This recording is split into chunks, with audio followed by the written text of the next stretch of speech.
Hi everybody. Okay, so I'm back with another K-drama to see. Have you already seen it? And if not, is it something that you would check out? So before we get into this video, you already know the drill. Like this video, follow me for more, and share this with someone that you know that would be into K-dramas and will potentially check it out. Okay, so let's get into it. The name of today's K-drama is called When the Weather is Fine. Our main female lead, her name is Mo, and she actually moves back to, I would say, a hometown of hers because it kind of is where she had to relocate in the middle of her, I would say, high school years. And for her, the memories of being there aren't too fond, it appears. But it looks like the reason why she had to relocate is because she was an instructor for the cello. And one of the students, I guess, pretty much told on her to her mom that she disciplined her for, something she did to another student. And the mother did not feel, comfortable with that. And so she showed up to school and made a giant protest, a big deal and everything, essentially asking for Mokyeon to kind of like get fired or to be punished more severely than what they were offering to do. Now, when she returns back to this said hometown, which is really like it's like a small town where everyone knows everyone. It's really like one of those kind of things. She kind of sees the main male lead. His name is Im Unsob, sorry, and she hasn't seen him in some time. And the two of them, it looks like he might have something that he felt for her because oftentimes how we see him when he shows up on the screen, he's kind of like looking at her with a longing look.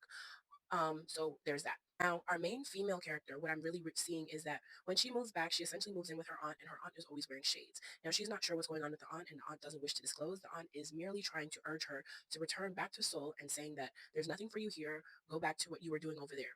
And as the story progresses, we realize that there is a deeper or more underlying reason as to why the aunt is trying to, urge her to return back to Seoul. We also learn that Wokewon's mom, when she ended up moving to this town, her mom actually went to jail or prison. I can never, differentiate between the two. Her mom went away for about 9 years for unaliving her father. Now, um, when she was in this new school, she did confide in a girl. I don't remember the girl's name. And she pretty much said, like, this is what's going on with her because now, they're like best friends. She's slowly starting to open up to the girl and she felt comfortable enough to confide in her. Now, the girl went and told another student at the school who spread the rumor fast to everyone that she could. And so it eventually got back to Mokewon that they were saying that her mom.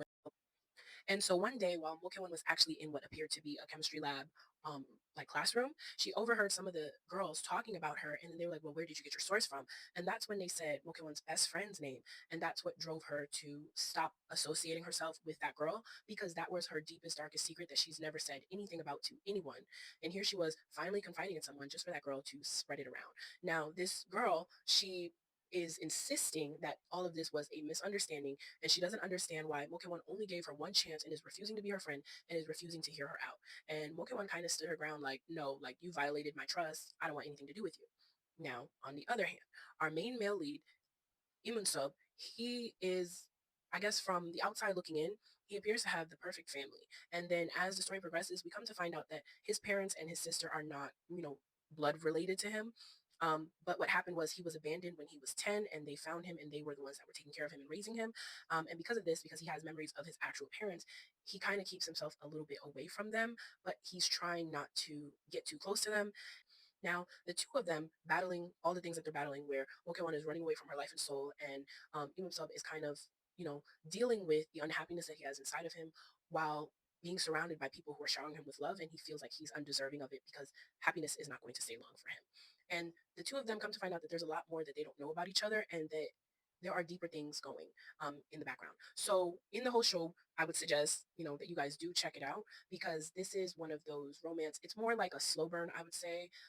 It's a slice of life. These are all possibly real situations that could happen to someone. It was pretty refreshing. I would say that the slow pace is something that you would watch in the middle of, I don't know, like a thriller or an action packed K drama. It did have some funny moments. So definitely let me know in the comments if this is something that you have already seen before. And if you haven't seen it before, definitely let me know if this is something that you would check out. But as always, thank you so much for watching. Okay, thanks. Bye.